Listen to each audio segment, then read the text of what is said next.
Meus queridos irmãos, vamos abrir as nossas Bíblias no Evangelho de João.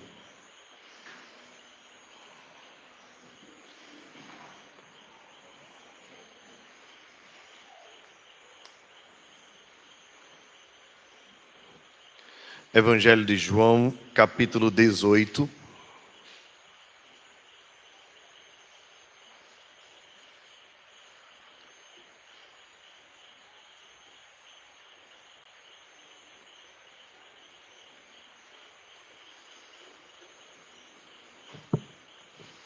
Nós leremos dos versos de 1 a 11. Evangelho de João, capítulo 18, versos de 1 a 11.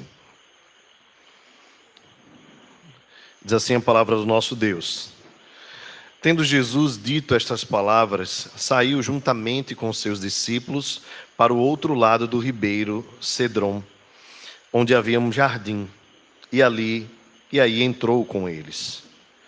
E Judas, o traidor, também conhecia aquele lugar, porque Jesus ali estivera muitas vezes com seus discípulos. Tendo, pois, Judas recebido a escolta e dos principais sacerdotes e dos fariseus alguns guardas, chegou a este lugar com lanternas, tochas e armas.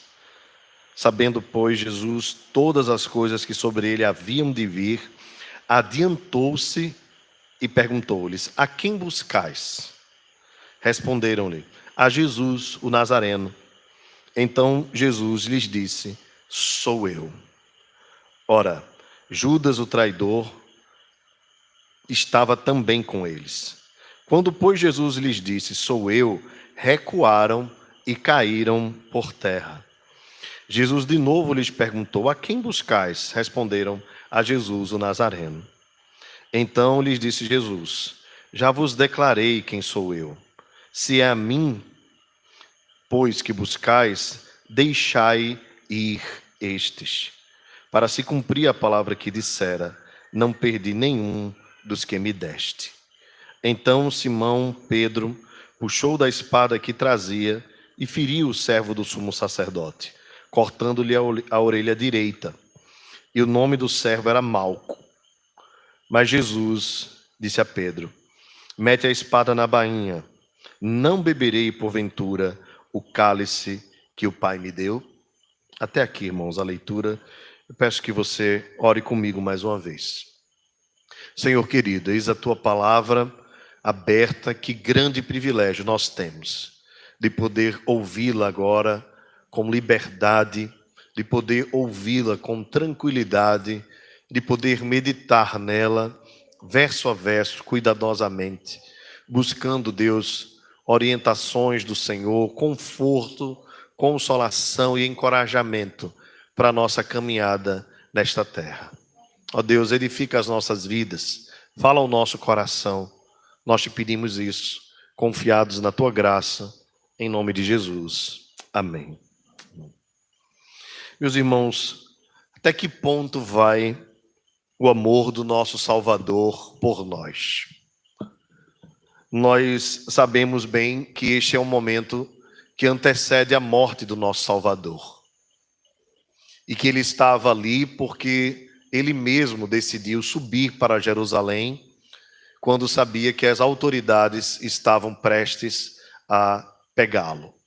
Jesus não temia o que haveria de fazer. Na verdade, ele tinha uma ambição santa no seu coração de exatamente cumprir aquilo para o qual ele foi designado pelo Pai. Ele veio ao mundo para dar a vida pelo seu povo, pela sua igreja, pelos pecadores. E quando ele decide fazer isso, ainda que surjam obstáculos, ele vai além daquilo que é natural e ele mesmo intencionalmente quer ir até o fim no cumprimento da sua missão. O amor de Jesus nos constrange, como nós lemos no texto de 2 Coríntios, capítulo 5, porque em nenhum momento do seu sofrimento ele tentou desistir. A verdade é que talvez no momento do ápice da dor, da sua angústia, ele rogou ao Pai: afasta de mim este cálice de sofrimento, por ser grande a angústia. Mas o seu coração e o seu desejo sempre foi a vontade do Pai. Por isso ele diz: contudo seja feita a tua vontade e não a minha. Ele tinha um desejo, ele era obstinado nesse sentido, ele tinha uma ambição amorosa no seu coração e um desejo profundo de remir as nossas vidas, e ele não desiste de nós. Ele vai até o fim. Ele não vai até o fim porque ele gostava de sofrer. A verdade é que Jesus não merecia nenhum dos sofrimentos, nenhuma das palavras que lhe foram ditas, nenhum dos açoites que ele levou, nem os cuspes no rosto que ele sofreu. Nada disso foi pelo seu próprio mérito. Na verdade, ele era inocente. E tudo ele suportou com resignação, tudo ele suportou resoluto, decidido, convicto de que precisava fazer para que assim se cumprisse a justiça de Deus. Quando nós lembramos deste amor e observamos a letra do hino que nós cantamos durante a ceia: morri na cruz por ti, que fazes tu por mim? Esta canção, junto com este texto, deve nos levar à meditação não apenas sobre aquilo que nós sentimos quando nós lembramos da morte do nosso Salvador. Talvez em alguns de nós venha o sentimento de pena, de compaixão. De fato, foi muito sofrimento. Acredito que aqueles que estavam próximos a ele sentiram também piedade daquele que estava ali sofrendo.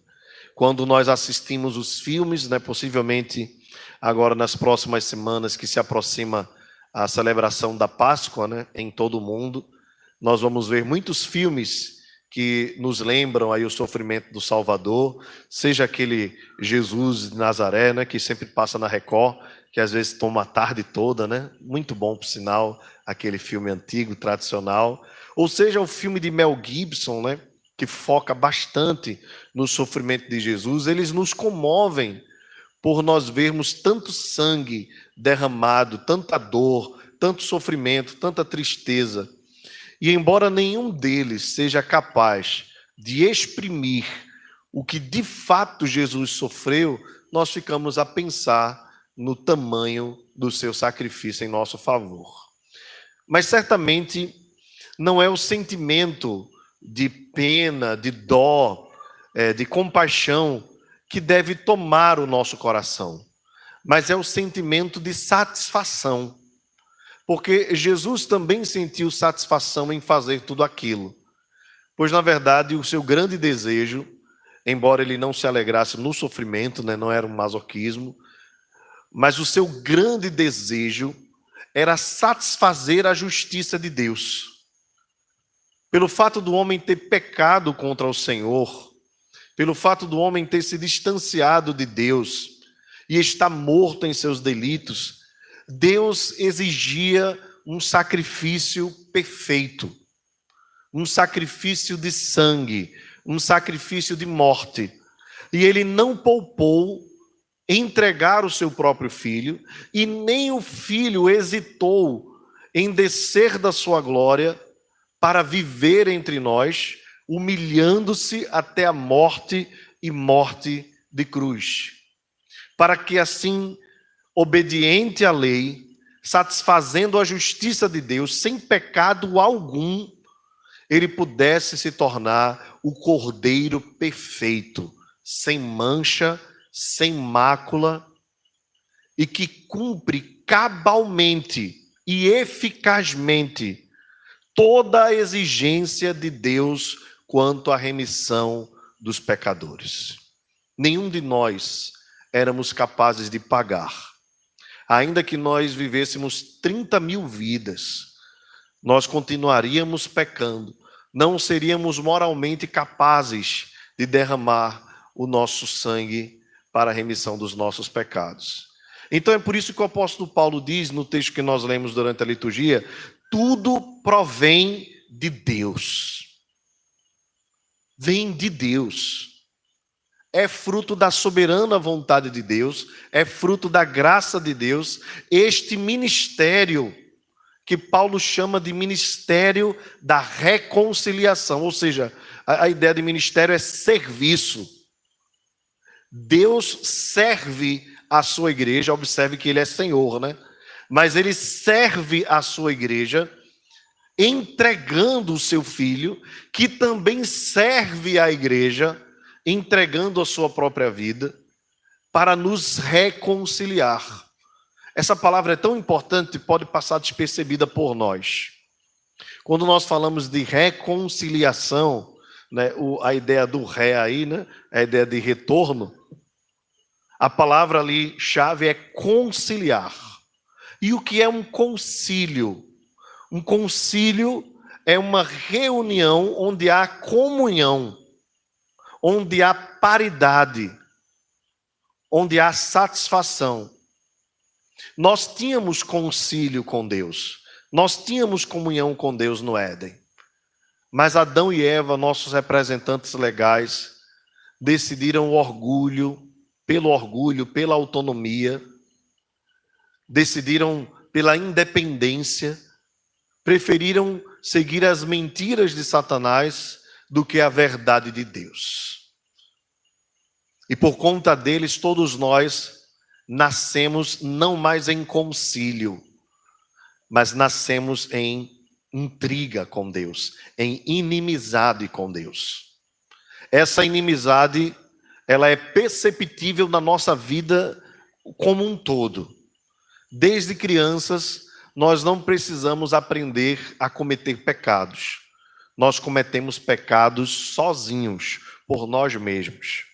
Não é o meio que nos influencia, embora o meio possa contribuir, porque o meio também é pecador, mas no que dependesse de nós, sozinhos, nós seríamos capazes de pecar contra Deus, e de desobedecê-lo, e de não amá-lo, e de rejeitá-lo, e de odiá-lo a vida toda em inimizade com ele. Então, o que é que Deus faz? Olhando para a situação da igreja, olhando para a situação do seu povo, ele decide enviar o seu filho para nos reconciliar. E aí você deve imaginar uma mesa de tribunal. Não sei se você já assistiu a algum julgamento, né? Mas há sempre a promotoria, a defensoria e o juiz. Deus é o juiz. O diabo é o nosso promotor. Por isso que o diabo é mestre em acusação. Não é verdade? Além dele ser mestre, ele ainda formou muitos dos seus alunos. Então as acusações contra nós são muitas. Mas há um advogado de defesa que é muito bom. E ele é muito bom não apenas porque tem bons argumentos, mas ele é muito bom porque ele decide se colocar no lugar do réu e levar a culpa pelo réu. E assim, irmãos, todo o argumento da promotoria que nos acusa dos nossos pecados, embora seja verdade, todo argumento é verdadeiro. Nós somos pecadores mesmos. Mas é vencido diante do juiz, porque o advogado é tão perfeito que o juiz se satisfaz com a vida do advogado em favor do réu. Fomos reconciliados por meio de Cristo Jesus. Mas nada disso sem dor, nada disso sem sofrimento. É de graça para nós, mas não foi de graça para Jesus. Foi o preço da sua própria vida, do seu próprio sangue, em favor do seu povo. E aí o hino fica soando na nossa mente. Morri na cruz por ti. Que fazes tu por mim? Bem, o que é que ele requer de nós, irmãos? Alguns falam em retribuir. Essa palavra é ruim. porque nós jamais seríamos capazes de pagar a dívida que ele pagou em nosso favor. A melhor palavra é reconhecer, considerar, no sentido de que nós devemos lembrar do sacrifício do nosso Salvador e exercermos gratidão todos os dias pela grande obra que ele fez por nós no Calvário, sem a qual nós jamais poderíamos estar em paz com Deus, sem a qual nós jamais poderíamos chamar Deus de Pai, sem a qual nós jamais poderíamos ter a certeza e a garantia da vida eterna. Jesus Cristo faz isso e conquista em nosso favor. O texto que nós reservamos para esta noite fala um pouco, ou narra um pouco deste momento. E eu queria chamar a atenção apenas para os últimos versos em especial, embora seja importante nós observarmos o início do texto. Estas palavras que Jesus disse aqui no verso 18, que João narra, são as palavras da oração sacerdotal de Jesus. A oração é muito grande, dá para fazer uma série de exposições só na oração sacerdotal, de tanta coisa linda que tem aqui. Mas eu chamaria a atenção para o fato de que Jesus orou no final para que nenhum dos discípulos se perdesse, que fossem um com ele.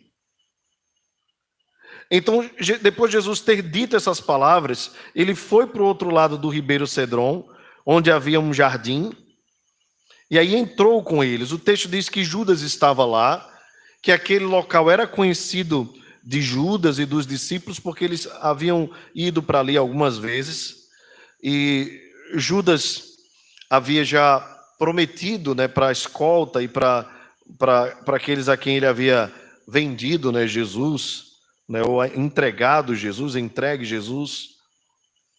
entre os fariseus, os sacerdotes. Então ele estava ali e mandaram ainda alguns guardas, chegaram no lugar com lanternas, com tochas, enfim, e armados, né, para prender Jesus. O texto nos diz que Jesus, sabendo de todas as coisas que a ele haviam de vir, sobre ele haviam de vir, foi ao encontro deles. É interessante isso, né? Porque Jesus não espera que eles fiquem procurando, e Jesus não se esconde. Isso nos chama a atenção, porque qualquer um, e sabendo que estava prestes a ser preso, e que seria açoitado, e que seria morto, qualquer um procuraria fugir. Jesus não, Jesus vai ao encontro deles. É interessante aqui porque a Bíblia recomenda que nós cristãos, em momentos de perseguição, nós não devemos ir ao encontro daqueles que nos perseguem, que nós devemos fugir mesmo. Nós vemos o apóstolo Paulo fugindo muitas vezes. Você lembra daquele episódio que Paulo desce de num cesto, né?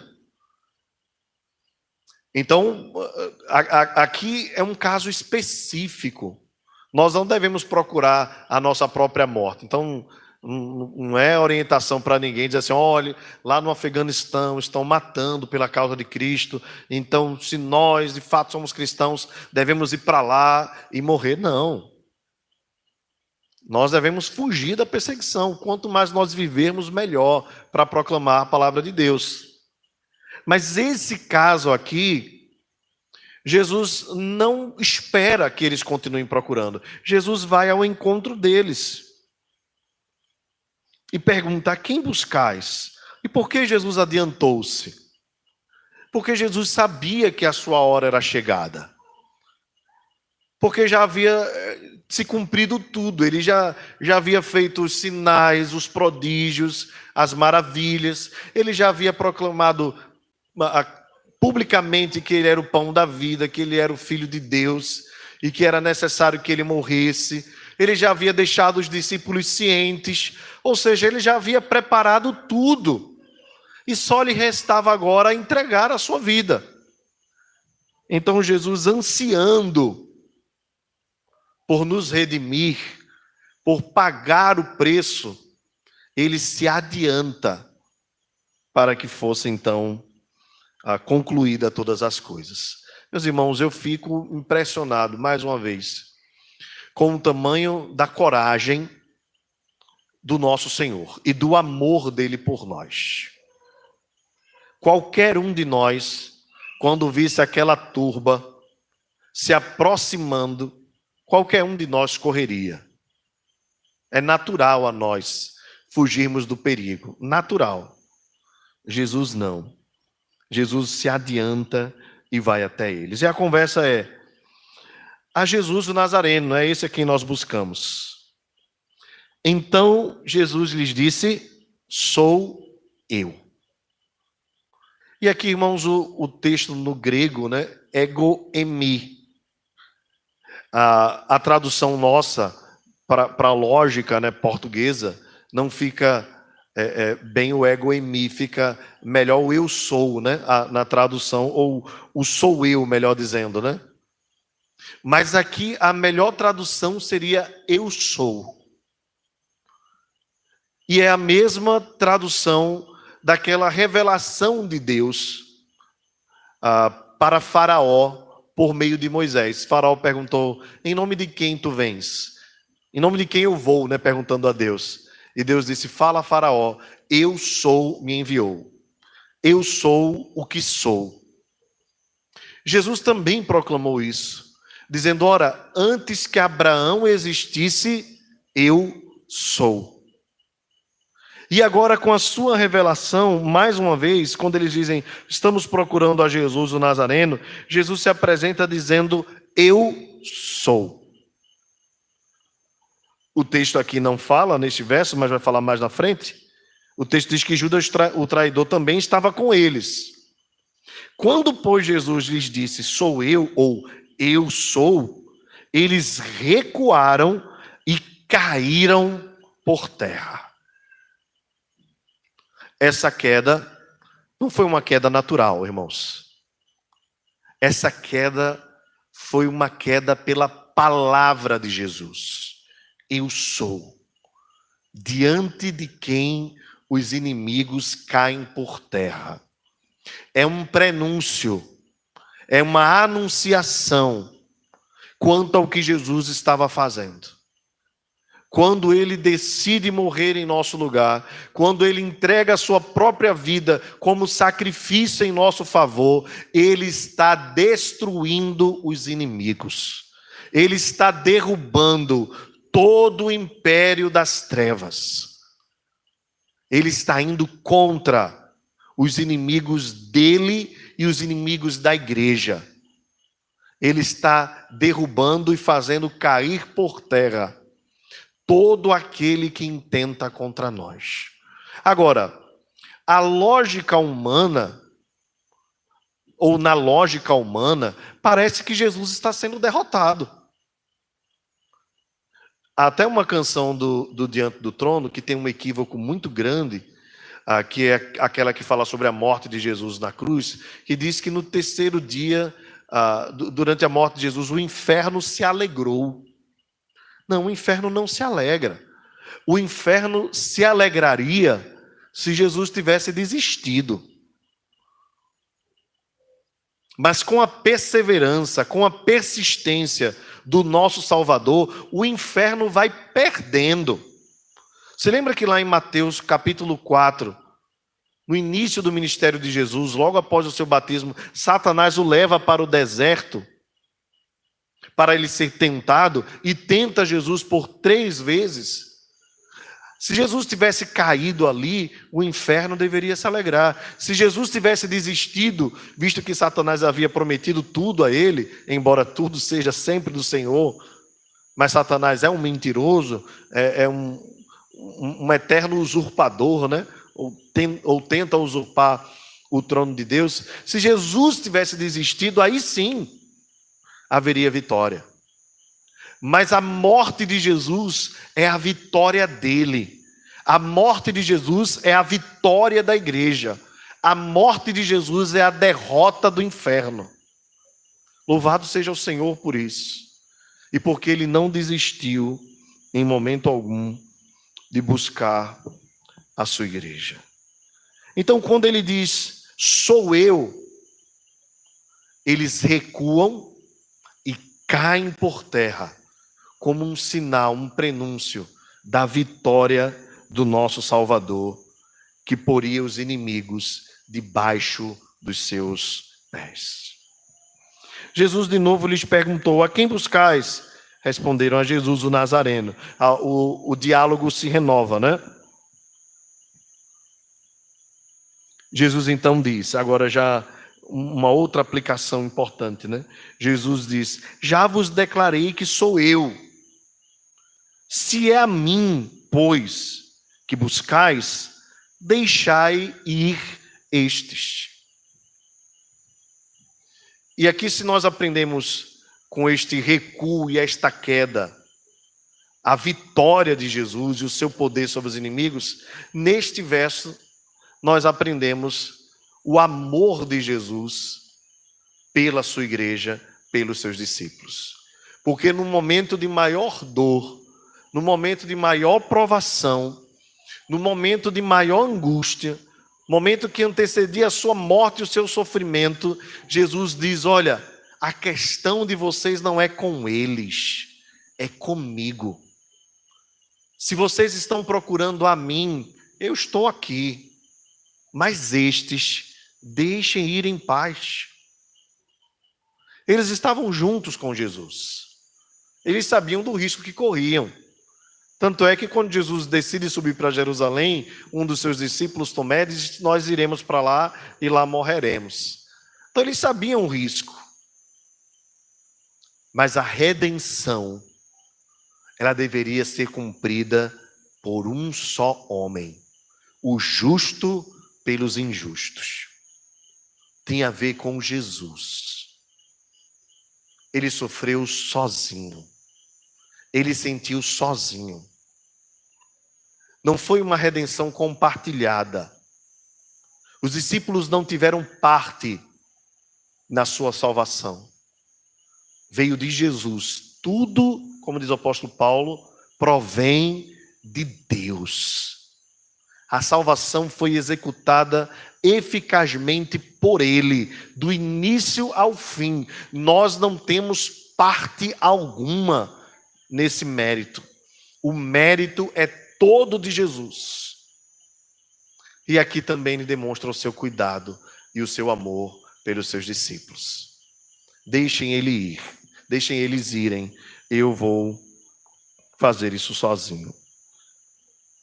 O texto nos diz no verso 9 que isto era para que se cumprisse a palavra que Jesus havia dito: não perdi nenhum dos que me deste. Observe, irmãos, a mente do nosso Salvador estava focada naquilo que ele proclamou no Evangelho de João, no capítulo 6, que nenhum dos seus se perderia, porque foram dados pelo Pai. E aí Jesus aplica isto à vida dos discípulos. É claro que se eles morressem ali, eles não se perderiam eternamente. Mas Jesus aplica também a eles ali na vida terrena.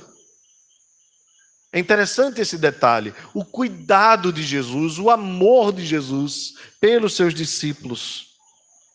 E mais, irmãos. No verso 10, o texto diz que Simão Pedro puxou da espada que trazia, feriu o servo do sumo sacerdote, chamado Malco, cortando a orelha direita. Jesus então repreendeu a Pedro, dizendo: mete a espada na bainha, não beberei porventura o cálice que o Pai me deu? Aqui algumas coisas importantes nós observarmos, né? O texto não quer tratar aqui de porte de armas. Você deve perceber claramente que Pedro portava uma arma. E era a arma da época, né? Se fosse hoje, certamente ele estaria com a arma de fogo. Mas naquela época, a arma mais poderosa que eles tinham era um pedaço de ferro chamado faca, né? Bem afiada, né? Ao ponto de que ele foi capaz de cortar, né, com precisão a orelha do soldado. A gente precisa lembrar que Pedro era um pescador, né? E que os pescadores geralmente têm em mãos uma faca, né, para que possam cortar o que vier, tanto os peixes, né, como também corda quando é necessário, ou mesmo a isca, coisa desse tipo. Então, não era incomum, não era fora do comum os discípulos andarem armados. Pedro sabia para onde estava indo.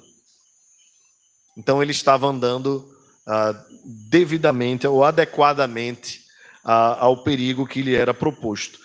Também Jesus não está repreendendo Pedro porque Pedro tem uma espada. Ok? Algumas pessoas dizem, olha, está vendo? Quando Pedro puxou a espada, Jesus disse, Pedro, não faça isso. Não. O que Jesus está repreendendo Pedro no texto é quanto ao fato de Pedro querer impedir aquilo que estava profetizado, que Jesus deveria ser preso e levado pelas autoridades para ser morto. Pedro quis impedir isso várias vezes, irmãos. Várias vezes. Não foi só dessa vez. Desta vez, no ápice, no calor da emoção, Pedro vai lá e atinge o soldado Malco. Você deve lembrar, em outros evangelhos que trazem mais detalhes, que Jesus vai lá e cola, né, a orelha do soldado. A gente não sabe se ele era orelhudo ou não, né? Mas uma coisa é certa, Pedro tinha uma mira excelente, né? Porque cortou bonitinha a orelha lá. Mas Jesus é mais maravilhoso ainda, né? Foi lá e colou. É como se Jesus dissesse assim, Malco, agora você está pronto para me prender, porque assim eu vou cumprir a sentença em favor do meu povo. Então aqui fica claro aos pacifistas, né, que são contra o porte de arma, embora ninguém seja também obrigado a portar uma arma, não se deve jamais construir uma nação sem armas. Uma nação sem armas é uma nação desprotegida contra o próprio Estado, que pode se tornar opressor. Se não lembremos do que aconteceu na Venezuela, quando os governos comunistas decidiram tirar as armas do cidadão e agora arma o exército contra o povo que não tem mais capacidade de se defender. Agora também nós estamos recentemente acompanhando a guerra da Ucrânia. E na Ucrânia, há alguns anos, os governos de esquerda incentivaram as pessoas a entregarem suas armas. E agora, quando estourou a guerra, proíbem os homens que não sabem atirar a saírem do país, pois eles devem defender a pátria. Como defender a pátria? Com um país opositor armado até os dentes. Então é lícito, sim, é lícito ao cristão devidamente portado, né, devidamente fiscalizado, ter a sua arma. Não é ilícito. É lícito aos irmãos que são militares terem suas armas. Às vezes as pessoas perguntam, e um crente que é militar, ele pode andar armado? Não, ele deve ir com um buquê de flores a uma ação contra os bandidos. É claro que ele deve estar armado, e é claro que ele pode, se quiser, andar armado, mesmo depois que for reservista, mesmo depois que for reformado, melhor dizendo. Visto que ele, durante toda a sua vida, combateu a criminalidade, deve andar devidamente protegido. É lícito. Encerrado aqui esse ponto, eu quero voltar ao foco principal. Jesus, então, irmãos, não abre mão da sua ambição e da sua missão. Mesmo quando Pedro tenta impedir. Pedro não estava fazendo isso, irmãos, por maldade. Pedro não tinha compreensão da revelação total. E é interessante porque num outro momento, quando Jesus diz assim, quem dizes que eu sou? Pedro diz a ele, tu és o Cristo, o Filho do Deus vivo. Pouco instante depois, Jesus diz, olha, eu preciso ir para Jerusalém, para lá morrer. E Pedro diz, Senhor, não faça isso contigo mesmo. E Jesus diz, aparta, arreda Satanás, pois não cogita das coisas dos homens, e sim de Deus. Quem tinha o maior interesse nesta ação de Pedro aqui era Satanás. Não significa que Pedro estava possesso, ok? Mas nós podemos, pela nossa pouca compreensão da palavra de Deus, nós podemos ser usados por Satanás para fazer aquilo que não é devido. É por isso que nós devemos sempre vigiar, conhecer a palavra de Deus, e buscar na palavra de Deus a orientação. A revelação ainda estava sendo dada a Pedro. Certamente depois de tudo que aconteceu, Pedro deve ter pensado naquilo que fez e não deveria ter feito. Se Pedro conseguisse impedir Jesus de cumprir a missão, não haveria redenção, não haveria salvação para nós. É por meio da morte do nosso Senhor, por isso tão necessária, que nós alcançamos a vida eterna. Meus irmãos, que lições nós tiramos aqui para nós pensarmos durante a semana na nossa edificação? Primeiramente, eu lembrarei aos irmãos do amor de Jesus, da perseverança de Jesus no cumprimento da sua missão. Deve servir para nós como um desafio, como é o título do hino que nós cantamos há pouco. Morri na cruz por ti, que fazes tu por mim? Se ele foi perseverante diante de tão grande sofrimento, diante de tantas dores, nós não devemos, irmãos, jamais, por conta das nossas dores, do nosso sofrimento, desistir da nossa caminhada em Jesus, da nossa caminhada em Cristo. A verdade, a nossa caminhada poderá ser repleta de dores e de desafios.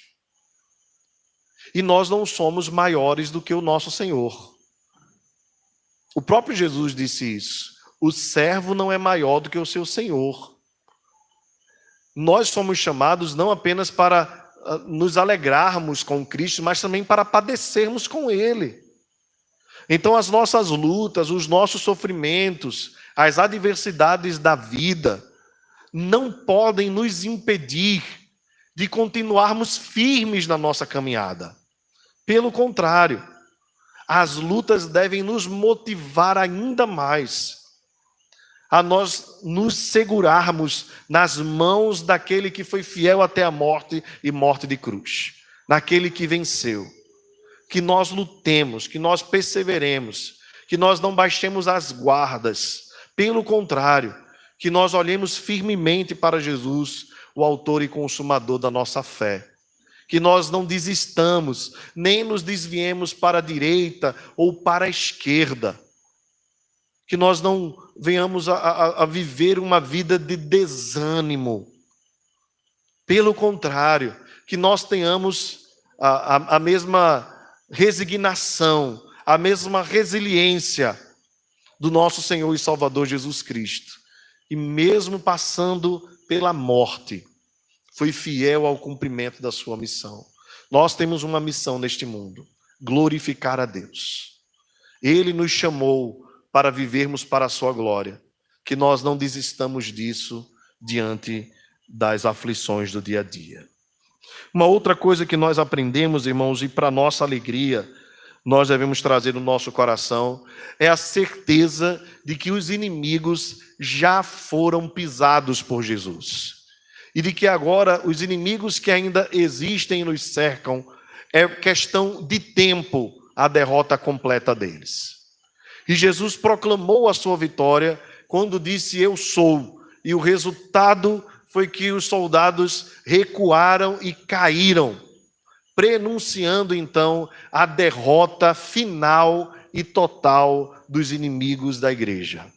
Haverá um dia, irmãos, que todos aqueles que se opõem aos crentes, todos aqueles que se opõem à igreja do Senhor, que na verdade estão se opondo ao próprio Deus, serão finalmente e definitivamente derrotados.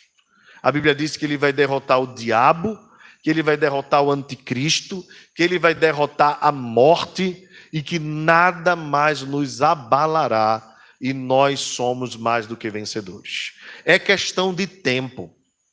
Aqueles que se levantam arrogantemente contra Deus, sejam governadores, sejam reis ou imperadores, ou mesmo aqueles que usam suas palavras e a mente que Deus lhes deu para proclamar que Deus não existe, os insensatos que no seu coração proclamam não a Deus, vão perceber que construíram suas casas sobre a areia e serão destruídos e derribados, e nome do Senhor será exaltado. Portanto, você não deve se atemorizar com aqueles que te perseguem. Você não deve se irar contra aquele que se levanta contra você, seja no trabalho, aqueles que te perseguem pela tua fé, pelo amor que você tem a Cristo, pelo teu procedimento, porque a derrota desses já está garantida, pois todos aqueles que nos odeiam pela causa de Cristo, o Senhor Jesus já proclamou a sua derrota. Na verdade, nós precisamos nos alegrar quando nós formos perseguidos e injuriados, porque assim fizeram com os profetas que vieram antes de nós. Jesus diz então, bem-aventurados sois. Outra coisa, irmãos, que nós aprendemos é sobre o cuidado de Jesus para conosco, para que nenhum de nós se perca. Às vezes, nós percebemos como nós somos incapazes de cuidar da nossa própria vida. Não é verdade? Não apenas da nossa vida física, mas como nós somos incapazes de cuidar do nosso próprio coração, da nossa fé. Às vezes que nós vacilamos, que nós caímos, às vezes em pecados corriqueiros, até coisas que nós já deveríamos ter vencido na caminhada cristã. Mas o que esse texto nos garante, irmãos, é que Jesus não permitirá que nós nos percamos. Por isso você deve ter total e plena segurança da sua salvação, pois aquele que começou a boa obra em você é poderoso para completá-la até o dia final. E nada, absolutamente nada poderá nos separar do amor de Deus, como diz o apóstolo Paulo na sua carta aos Romanos, no capítulo 8. A garantia é o próprio Jesus que nos dá. Ele diz, nenhum se perderá, as minhas ovelhas ouvem a minha voz e eu as amo, E mesmo aquela que equivocadamente deixa o aprisco, ele vai ao encontro da ovelha que se perdeu, ele a busca e a traz em seus ombros, colocando de volta, para que nenhuma se perca. Portanto, tenha plena convicção que, a despeito das suas fraquezas, a despeito das suas derrotas, porque muitas vezes nós temos momentos ruins nas nossas vidas, a despeito de quem nós somos, o amor de Deus é superabundante sobre as nossas vidas. A graça dele é maior do que o nosso pecado. Se hoje você se sente fraco, louvado seja Deus porque te faz se sentir como você é. Mas o que você precisa ter a convicção e a certeza é que há um Deus forte que vive em seu favor e que luta e persevera pela sua vida. O que você deve fazer e eu devemos fazer diante desse amor é buscar amá-lo cada vez mais, pela sua graça. Não retribuir, como eu falei no início, mas considerar o grande amor de Deus por nós. E por fim, irmãos, nós aprendemos nesse texto, e eu trago como lição, o tamanho do amor de Jesus em querer voluntariamente beber o cálice da ira de Deus. O fato de Jesus querer beber esse cálice amargo, o fato de Jesus querer virar o cálice de fel, o amargo do pecado em nosso favor, foi por amor a cada um de nós. Meus irmãos, hoje nós podemos beber do vinho da comunhão, mas Jesus não bebeu do vinho da comunhão.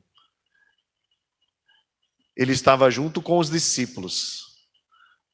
Deu a eles o cálice da comunhão. Mas o cálice que ele ia beber era o cálice da ira de Deus. Ou como R.C. Sproul diz em seu livro para crianças, Jesus estava bebendo o cálice do veneno da ira de Deus, em favor das nossas vidas. Tudo isso, irmãos, ele faz para que nós pudéssemos desfrutar do mel da presença de Deus. Ele bebe o fel para nós desfrutarmos do mel. Ele bebe o amargo para nós desfrutarmos do doce. Ele sofre a ira para nós recebermos a graça. Ele vive por alguns instantes a inimizade com Deus, para que nós pudéssemos viver a amizade eterna com o Senhor. Ele sofre para que nós pudéssemos ter felicidade. E ele morre para que nós pudéssemos ter vida. Que isso gere no seu coração gratidão, amor e alegria. Se lhe falta algum motivo para ter alegria, você precisa conhecer o tamanho do amor de Jesus. Ele é o maior motivo e a razão de nós vivermos alegremente na presença do Senhor. Que Deus nos abençoe, que Deus nos ajude e que a nossa caminhada seja firme e perseverante até o dia final, em nome de Jesus. Amém? Vamos ficar de pé. E eu queria cantar o refrão. Morri na cruz por ti. Que fazes tu por mim? Apenas essa frase. Se você puder cantar comigo e de todo o coração, vai ficar muito bonito. Vamos fazer isso?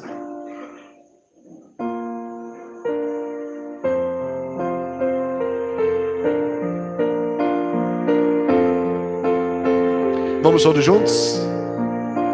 Morri, morri na cruz por ti. Que fazes tu por mim? Morri, morri na cruz por ti. Que fazes tu por mim? As mulheres. Morri.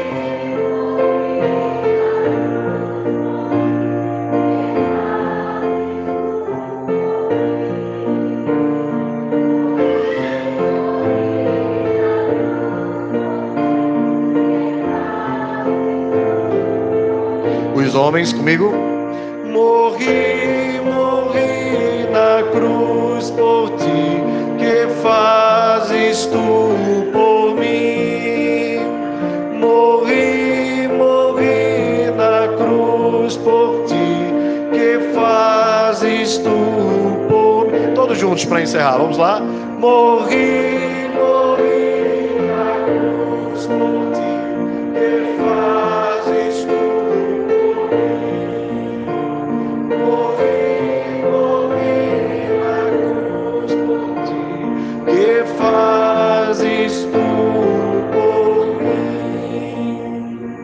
Ó Senhor, nós te agradecemos, porque nada podemos fazer que venha retribuir o teu amor. Teu amor é tão grande, é tal, que nós somos incapazes de compreender, entender, mensurar. Mas o que nos resta, Senhor, diante da tua entrega, da entrega do teu Filho em nosso favor, é vivermos tão somente para ti. É entregarmos a nossa vida como oferta viva e agradável ao Senhor. Ó Deus, perdoa-nos quando muitas vezes nós falhamos contra ti e não ofertamos os nossos membros como sacrifício agradável ao Senhor. Quando não ofertamos o nosso tempo, quando não ofertamos os nossos recursos, quando não te colocamos como prioridade das nossas vidas. Deus amado, ensina-nos a te amar e que o nosso amor por ti aumente cada dia mais. Que as nossas palavras, os nossos pensamentos, as nossas ações, que toda a nossa vida seja, Deus, uma oferta agradável a ti e uma consagração eterna àquele a quem nos amou. Obrigado por tudo. nós te bendizemos. Dá-nos uma semana maravilhosa na tua presença. Derrama sobre nós da tua misericórdia e ajuda-nos a caminhar. É o que nós te rogamos em nome do nosso Salvador. Amém. Receber a bênção, irmãos. E a graça do Senhor Jesus, o amor de Deus, o Pai, e a comunhão do Espírito Santo seja sobre nós, Igreja Presbiteriana de Fragoso, e sobre toda a Igreja do Senhor, espalhada sobre a face da terra, agora e para todos sempre. Amém.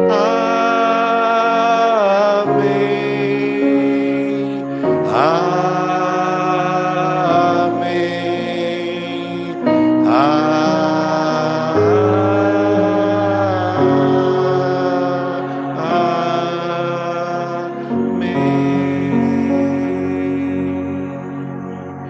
Sentemos-nos, irmãos. Que Deus abençoe a todos, em nome de Jesus.